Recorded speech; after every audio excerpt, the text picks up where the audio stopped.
안녕하세요. 천안 알코올 아저씨예요. 자, 오늘은 술 때문에 민사소송을 당하게 됐을 때, 그러니까 보통 술 마시고도 뭔가 생각하면은 떠오르는 게 뭐 음주 운전, 음주 폭행 뭐 이런 거겠지만 음주로 민사소송을 해야 되는 경우도 있어요. 술이 문제가 되면은 민사, 형사, 행정 다 해요. 그러니까 형사는 대표적으로 뭐 음주 운전 아니면은 술 마시고서 뭐 지하철에 있는 아가씨를 뭐 찍었다든지 아니면 취해가지고 휘청하다가 옆에 있는 아가씨 어깨를 짚었는데 비껴나가지고서 좀 잡은 위치가 좀 좋지 않았어. 대개는 이런 거고, 뭐 행정 같은 경우에는 면허증, 운전 면허증을 날렸을 때 그것들을 복권시키려면은 행정 소송을 하기도 하고, 그 전에 이제 행정 심판을 하죠. 그 이외에도 내가 공무원인데 잘렸는데 해임이 너무 심하지 않느냐 이런 것들. 그럼 민사는 뭐냐? 민사는 조금 어렵긴 한데 보통은 두 가지 정도인 것 같아요. 첫 번째는 한번 형사처벌을 받은 다음에 그 후폭풍, 후폭풍. 또 하나는 내 지인들과의 대결.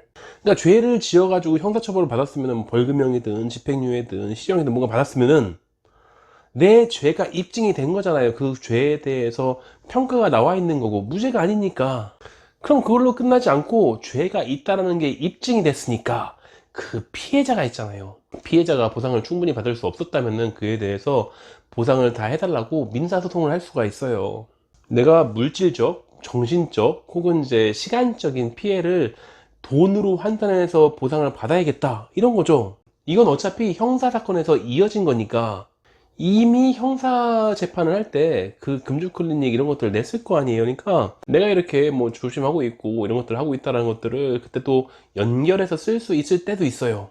물론 민사는 이 가해자가 술을 끊건 안 끊건 간에 별로 중요하지 않을 때도 많지만 그게 연결이 되는 상황도 있다고 하니까 보통은 나랑 좀 직접적인 관련이 있는 사람들이겠죠. 근데 형사가 아니라도 민사를 걸 수가 있어요. 그러니까 뭐 아주 그냥 범죄까지는 아닌데 그렇다고 잘한 것도 아니고 무례하거나 이런 것들 때문에 어쨌건 피해자가 속상하고 이럴 수 있었던 것들, 그것들을 돈으로 환산해야 되는 것들이 있는 거죠. 한 가지만 예를 들면 직장 내 성희롱, 그 애매한 레벨, 실제로 터치가 있고 이랬으면 형사재판인데, 근데 그런 것까지는 아니고 회식에서, 직장 회식에서 술자리 나가가지고서 뭐 분위기 좋고 하니까 술도 좀 취한 김에 뭐 나름대로는 분위기 좀 살린다고 해가지고서 한마디 했는데, 뭐 김대리는 뭐 몸매가 뭐 예뻐가지고서 뭐 남자친구가 좋아하겠다느니 이런 소리를 했는데, 이게 뭐 그렇게 큰 죄는 아니고 몸매가 좋다고 하는 것들은 적어도 칭찬이니까 뭐 할 수도 있겠지 뭐 라고 생각을 한 거죠. 그래서 매번 뭐 뭐 김대리, 박대리, 뭐 최사원 뭐 이렇게 나름대로는 자기는 이제 분위기 좋다고 생각했는데 그게 사실은 성희롱이라는 것들에 대한 인지가 좀 적었을 수도 있고 그런 것도 있겠지만, 보통은 이제 가족 내 문제, 그 이혼 조정이라던가 아니면 이미 이혼을 했는데 양육에 관련되어 있는, 그래서 이제 그에 대한 그 능력이 되는가 안 되는가 이렇게 술 마시고 있는 사람이니까 라던가, 아니면은 상속 문제라던가 이런 것들이 좀 복잡하게 있는, 별로 그 자세히 가족일이니까 얘기하고 싶어 하지 않는 그런 내용들. 그러니까 직장 내에 모욕, 왕따, 뭐 성희롱, 현 부인과의 이혼을 하냐 마냐, 귀책 사유가 어디에 있느냐, 또는 전 부인하고 양육 때문에 어떻게 할 것이냐, 내 형제 자매들과 상속에 대해서 이런 식으로 약간 밖에서 보면은 좀 조금 지저분한 가정사들이나 아니면은 그 직장 내 사건들, 이런 사건인 거죠. 그래서 오히려 형사사건보다 더 자세히 얘기하고 싶어 하지 않는 분야이기도 해요. 어쨌건 지금 얘기했던 이 모든 사람들이 문제가 있어요. 이 공통점이 있어요. 나에 대해서 너무나 잘 아는 사람들. 하루에 8시간, 7시간씩 같이 근무했던 직장 동료라던가 아니면 집에서 늘 보던 전부인, 현부인, 내 핏줄. 나에 대해서 얼마나 잘 알겠어요. 여러분들이 만약에 음주운전 했다 쳐요. 그래서 뭐 내가 사고를 냈어. 그러면은 피해자는 내가 어떤 사람인지 알 수가 없어요. 내가 전과 몇 범인지, 아니면 음주운전을 통해 가지고서 얼마나 큰 데미지를 입게 될지, 아니면 별게 아닐지, 이런 것들을 알 수가 없잖아요. 나에 대해서 한 개도 모르니까. 근데 민사는 너무나 잘 알아요. 그러니까 만약에 내가 거기다가 내려고 한 서류가 이게 가짜인지 가라로 했는지 뭐 대충 했을지 이거에 대해서 얼마나 잘 알겠어요.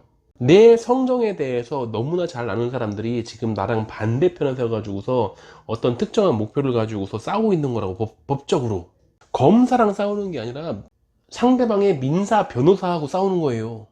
그 민사 변호사 옆에는 내 최대리, 박대리, 뭐 내 전부인, 현부인 다 있다고. 그래서 나에 대해서 모든 조언을 다 해줄 수 있는 거죠. 다른 서류들은 제가 잘 모르겠지만 금주를 좀 볼까요? 금주 클리닉 하는 그 서류들, 이 사람이 술을 어떻게 마시고 있고 어떤 문제가 있는지, 아니면 얼마나 지금 치료에 대해서 성실하게 하고 있는지, 이런 것들도 있을 거 아니에요. 금주 같은 경우에는 솔직히 병원에서 치료받고 싶진 않거든. 병원은 얄짤이 없으니까. 오늘 마지막 오신 분도 조작해달라고 했는데 못하겠다고 했어요. 그렇게 늘 조작해달라고 하는 분들이 있는데 병원은 안 해준다고. 그러니까 병원에 가고 싶진 않은 거지. 그러니까 어디서 대충 그냥 그 대충 마련해가지고서 뭐 구색만 맞춰가지고서 마련해가지고 냈는데 내 전부인이 그걸 몰라 나를? 그러니까 변호사한테 얘기해가지고 저 사람이 저걸 제대로 했을 리가, 저 사람은 절대로 술을 끊을 수 있는 사람이 아니다, 전부 다 얘기할 거 아니에요. 그래서 다 뒤져봐요. 뒤져본 다음에 봐봐, 이거 인터넷 검색해보니까 4만 원만 내면은 45분에 완성해줘가지고 뭐 거기에 대한 서류를 준다느니 뭐 그렇게 주고 있어. 그런 업체잖아. 그러니까 이럴 줄 알았지 뭐. 그 인간이 성실하게 했을 리가 없지. 그렇게 성실한 사람이었으면 내가 이혼 안 했지. 그러니까 민사 준비를 하시는 분들은, 저는 금주 클리닉 쪽밖에 모르니까 이런 정도의 예시밖에 들 수 없겠지만 그 이외에도 뭔가 그냥 조금 대충 준비하려고 하는 것들이 있을 텐데, 어차피 즉시 들킬 가능성이 높으니까 가라로 하고 그런 거 하지 마세요. 만약에 형사재판에서 내가 가라로 서류를 냈으면은, 검사가 그거를 발견했으면은 거기에 대해서 내 형량이 달라질 수 있으니까 굉장히 위험한 거잖아요. 그래도 어쨌건 검사는 속을 수도 있잖아. 검사가 만약에 조금 게으른 사람이라면은 그냥 대충 보고 넘어갈 수도 있는 거잖아요. 근데 검사는, 그런데 과연 내 형제, 자매, 전부인이 나를 믿겠냐고요. 다 뒤져보지. 그러니까 이거는 가라로 뭔가를 했다면은 거의 100%의 확률로 들킨다라고 알고 계시면 되죠.